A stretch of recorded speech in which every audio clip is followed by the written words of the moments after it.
Hello guys, we're going to be taking a look at a Morse key today. Now this is not my normal type of video, but I really like this key that I think is actually worth to show you guys.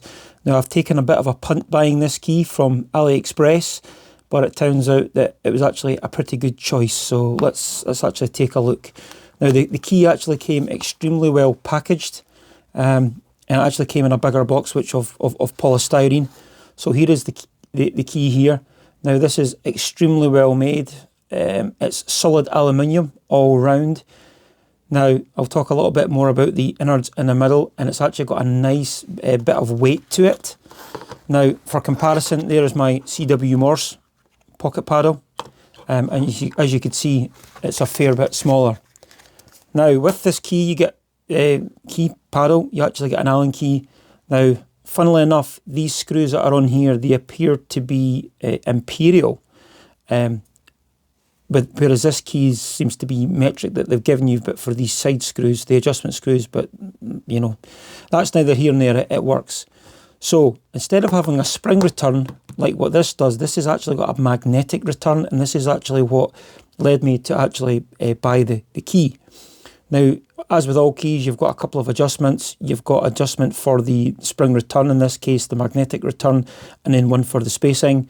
On the rear, we've got our 3.5 jack, and that's really all there is to it.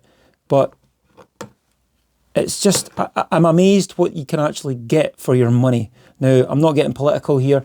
A lot of people don't like buying from China, don't like buying from AliExpress, each to their own, and I respect what other folks do. So this cost me just a whisker over £35, so whatever that is in dollars, nearly $50. And I just think that's incredible value for the money. But before we actually hear it, or we try it, let's actually weigh it. So before we check the tummed, let's actually check this CW Morse key for reference. Okay, bang on 50 grams for the CW Morse key, and the tummed, what's it going to come in at? Wow. That's a big difference, 77 grams, or there you go, that's fluid ounce. Is that ounce? 2.7 ounce? Does that sound about right?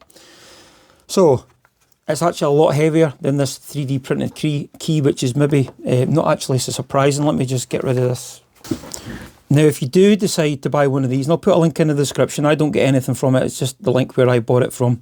I do know that some countries they don't ship to, which is a shame. But nevertheless, if you want to buy it, then go ahead. I'll put some pictures on the screen of what it actually looks like inside, and I would recommend that you do not take it apart. Reason being is the magnetic, the magnets in it for the magnetic return, obviously they need to be opposing, and they're an absolute nightmare to put back together. I think this key is actually assembled, and then what they do is they then put the magnets in, and then they press this little piece in here. Because it is a nightmare to actually get in there, so I don't recommend that you take this apart. You've got these 6 screws, and in between here there's a little threaded bush, and that's how it actually clamps itself together. There's a couple of printed circuit boards, top and bottom, and then obviously there's a little, the 3.5mm jack, which actually goes into the board. So it's a really neat solution. And as I say, for the price, I don't think you're going to get anything to actually beat it. So I guess we actually want to try it here. So over to the side here, I've got my QRP Labs QMX transceiver. So what I'll actually do is I'll actually turn on this little speaker. I'll plug into the headphones, turn it on. Now we're into a dummy load here. This is a QRP Labs dummy load. So we've got that out of the way. And here's a little retractable jack, which we'll plug into the gear. There we go. Now what I notice is that I'll call it the polarity is actually different on these, but you can change it in the menus. That doesn't actually matter. So I like to do the DAS with my thumb, so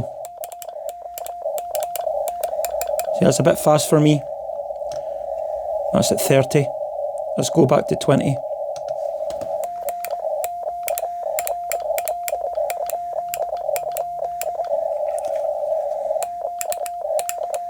Yeah, I can't key that way. So there's 20 words a minute, and this is on the CW Morse right now. I think I'll change to the thumb now, which I actually much prefer. Now, with actually having the magnetic return, I've actually Now, you can't even see it, but the gap is nothing. Compare it to the CWMRs, which I could adjust it up, but I found that that was the happy medium how I liked it. But with this key here, you could see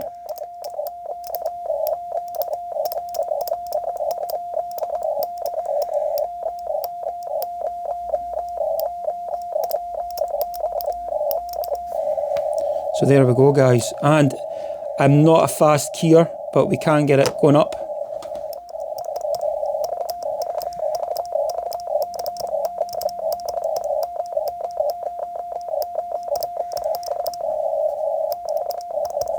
So there's 29. I don't think I could push it much more. 35, I think that's a push.